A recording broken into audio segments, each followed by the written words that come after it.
Hello नमस्कार। Ambe home science classes में आप लोगों का स्वागत है। आप सभी लोगों से मैं यही बोलूंगी कि आप सब लोग कॉपी पेन लेके बैठिए, ताकि जो भी आप लोग को लगे कि नहीं ये इम्पोर्टेंट है उसे आप लोग नोट डाउन करते जाइए। पिछले वीडियो में मैं आप लोग के टॉप 20 क्वेश्चन ब्लड से रिलेटेड कंप्लीट करवाई थी। आज मैं आप लोग के लिए 50 क्वेश्चन लेके आई हूँ जो बहुत ही महत्वपूर्ण है आपकी परीक्षाओं से रिलेटेड। तो आप सभी लोगों को मैं ब्लड से संबंधित यानी रक्त से संबंधित सारी चीजें अच्छे से समझा देती, एक एक पॉइंट उसके बता देती। तो प्रश्न भी आप लोगों को करने में बहुत ही मजा आने वाला है, क्योंकि ये सारी बातें मैं आप लोगों को पहले ही समझा चुकी हूँ। तो उम्मीद मैं यही करती हूँ कि आप सभी लोग प्रश्न के उत्तर सही से बताएंगी। तो आप लोग इसके उत्तर जो है वो अपने तरीके से यानी कमेंट बॉक्स में कमेंट करके आप बता सकती हैं, ताकि मैं भी तो जानूं कि आप सभी लोग की तैयारी कैसी चल रही है। तो आइए हम लोग शुरू करते हैं। आज का मेरा जो है 21 क्वेश्चन है, रक्त स्राव को रोकने वाला विटामिन है। रक्त स्राव को कौन रोकता है? आप लोग अगर मेरा वीडियो देखती होंगी प्रतिदिन तो आप लोग को पता होगा। मैं विटामिन से संबंधित जो वीडियो डाली थी उसमें मैंने आप लोग को ये बताया था।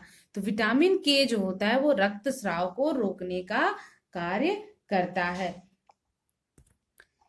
विटामिन के की खोज श्रे डैम तथा स्कॉन हेयरडर ने किया था। यह वसा में घुलनशील विटामिन है और कार्य इसका जो है वो विटामिन के रक्त का थक्का जमने में महत्वपूर्ण भूमिका निभाता है।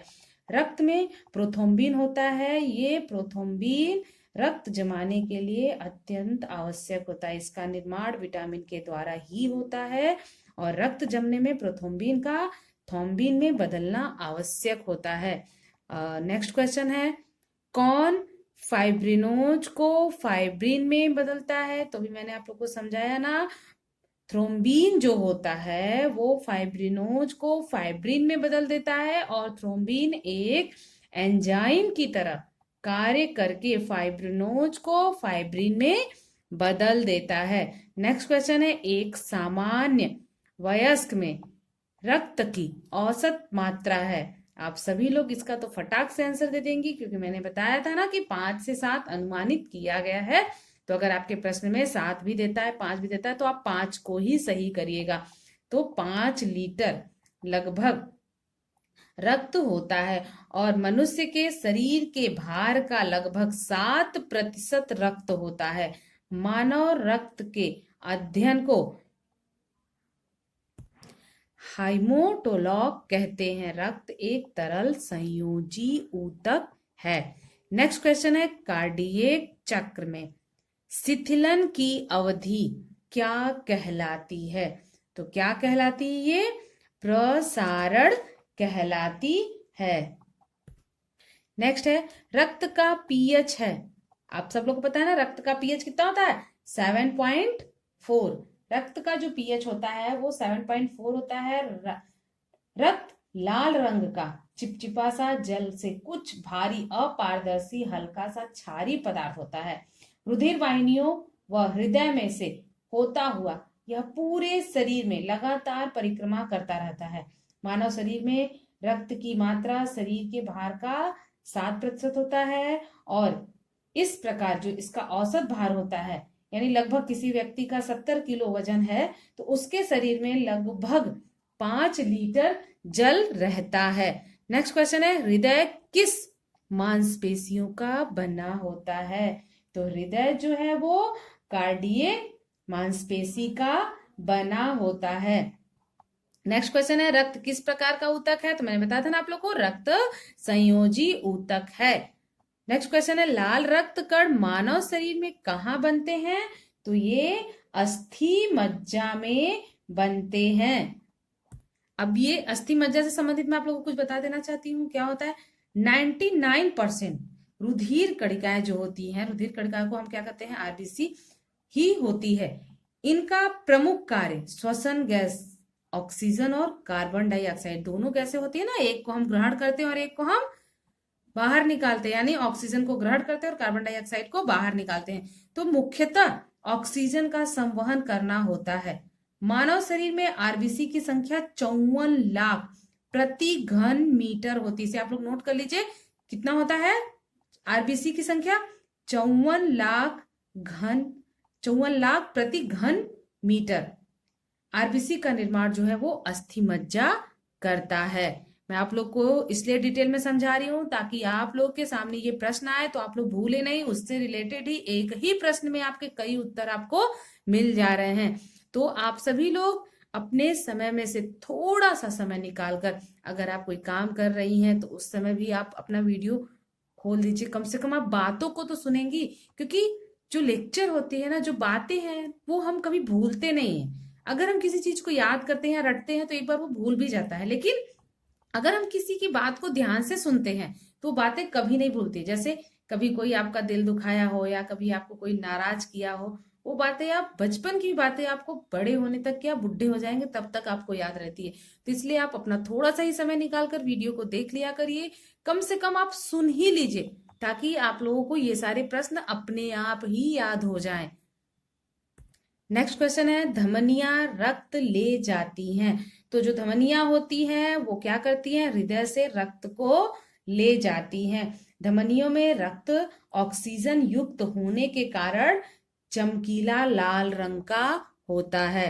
नेक्स्ट क्वेश्चन है, रक्त नलिकाएं जो हृदय को रक्त लाती हैं वो कौन लाती हैं, सिराएं लाती हैं। सभी सिराओं की उत्पत्ति भिन्न भिन्न अंगों से होती है। ये भिन्न भिन्न अंगों से रुधिर को हृदय में वापस लाती हैं। सिराओं में अशुद्ध रुधिर बहता है, ये बात आप ध्यान से सुन लीजिए और याद कर लीजिए। सिराओं में हमेशा अशुद्ध रुधिर बहता है और धमनी में शुद्ध रुधिर बहता है। नेक्स्ट क्वेश्चन है, लाल रक्त कणिकाओं के निर्माण के लिए आवश्यक है, तो क्या आवश्यक है, फॉलिक एसिड जो है वो आवश्यक है। Folic acid vitamin B complex का एक हिस्सा है। यह शरीर में लाल रक्त कणिकाओं तथा अन्य रक्त कोशिकाओं के विकास के लिए अति आवश्यक है। भोजन में पाए जाने वाला फॉलिक एसिड फोलेट के रूप में प्राप्त होता है। इसकी कमी से एनीमिया नामक बीमारी हो जाती है। तो ये भी याद रखिएगा कि फॉलिक एसिड जो होती है वो फोलेट के रूप में जब प्राप्त होती है और उसकी कमी जब हो जाती है तो एनीमिया बीमारी हो जाती है। नेक्स्ट क्वेश्चन है, आराम की अवस्था में एक स्वस्थ व्यक्ति के हृदय में प्रति मिनट प्रवाहित होने वाली रक्त की मात्रा कितनी होती है। तो अगर आपसे रक्त की मात्रा पूछता है तो आप 5 लीटर ही बताएंगी। आराम की अवस्था में भी व्यक्ति के, जो स्वस्थ व्यक्ति होता है उसके शरीर से प्रतिदिन लगभग 5 लीटर रक्त प्रवाहित होता है। एक धड़कन में लगभग 70 मिमी रक्त पंप करता है। एक वयस्क मनुष्य का हृदय 1 मिनट में 72 बार धड़कता है। तो आप सबको पता है ना, ये भी आप नोट डाउन कर लीजिए।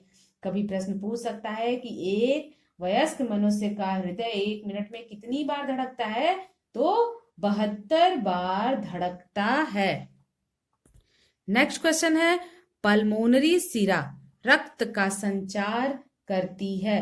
तो पल्मोनरी सिरा जो होती है वो हमेशा शुद्ध रक्त का जो है संचार हृदय से करती है। मानव के परिसंचरण तंत्र में सिराएं वह रक्त वाहिनियां हैं जो रक्त को हृदय तक पहुंचाने का काम करती है। पल्मोनरी यानी फुफ्फुसीय सिरा और अंबालिक सिरा को छोड़कर अन्य सभी सिराएं शरीर से अशुद्ध डीऑक्सीजेशन रक्त को फेफड़े तक पहुंचाती हैं, जबकि पल्मोनरी और अंबालिका सिरा हृदय से शुद्ध रक्त को पहुंचाती है। इसे भी आप नोट डाउन कर लीजिए। अगर मान लीजिए अंबालिकल भी करके अगर प्रश्न पूछ देता है कि उसमें कौन सा रुधिर बहता है, तो शुद्ध रक्त बहता है।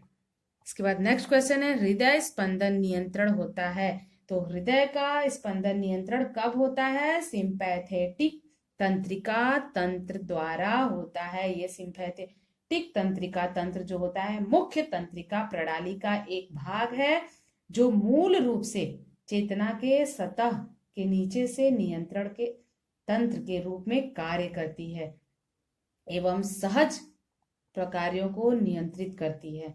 यह हृदय की गति, पाचन क्रिया, लार निकालना, स्रावित करना, पसीना निकलना आदि के नियंत्रण के लिए उत्तरदायी होती है।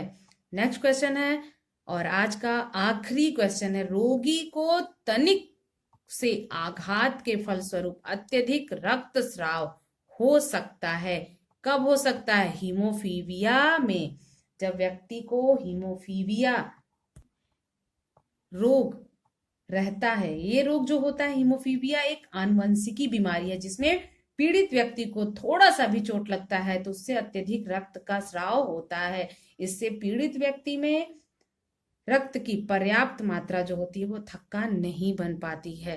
तो ये थे आपके टॉप 35 मोस्ट इंपॉर्टेंट क्वेश्चन, और मैं आप लोगों को क्वेश्चन को भी डिटेल से समझाई हूं। तो उम्मीद है कि आप सभी को सारे प्रश्न अच्छे से आ गए होंगे। अगर किसी भी प्रश्न में कोई भी डाउट है तो आप कमेंट बॉक्स में कमेंट करके पूछ सकती हैं।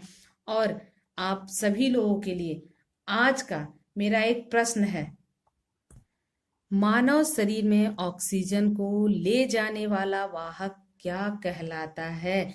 ये प्रश्न आप सभी के लिए है। मैं आप सबसे यही उम्मीद करती हूँ कि आप प्रश्न के उत्तर जरूर कमेंट बॉक्स में कमेंट करके बताएंगी।